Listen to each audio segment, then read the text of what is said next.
गणेश चतुर्थी दिवशी माहेरी येऊन दिवसभर थांबून गौरी दिवशी येतो असं आईला व भावाला सांगून रुपाली सासरला निघून गेली।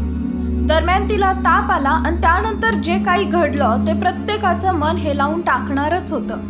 त्या दिवशी नेमकं काय घडलं ते जाणून घेणे अगोदर आपल्या चॅनलवर नवीन असाल तर चॅनलला जरूर सबस्क्राईब करा।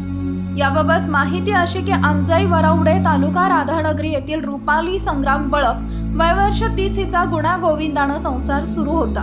2 मुलं घर सांभाळत ती पतीला व्यवसायात मदत करणारी रुपाली अत्यंत हुशार व शांत स्वभावाची होती।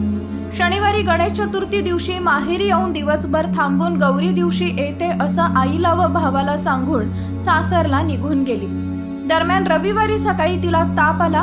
गावात उपचार करूनही ताप कमी आला नाही, त्यामुळे रविवारी रात्रीच तिला कोल्हापूर इथं उपचारासाठी दाखल केले। उपचार सुरू असतानाच सोमवारी सायंकाळी तिचा मृत्यू झाला। शेवटी गौरी आणायला ती माहेरी आलीच नाही। तिच्या आकस्मिक मृत्यूने कुटुंबियांनी केलेला आक्रोश मन हेलावून टाकणारा होता। एक 4 व 2 वर्षाची 2 लहान मुलं आईच्या आकस्मिक मृत्यूने पोरकी झाली। त्यांना पाहून उपस्थितांच्या सर्वांच्याच डोळ्यात पाणी आले।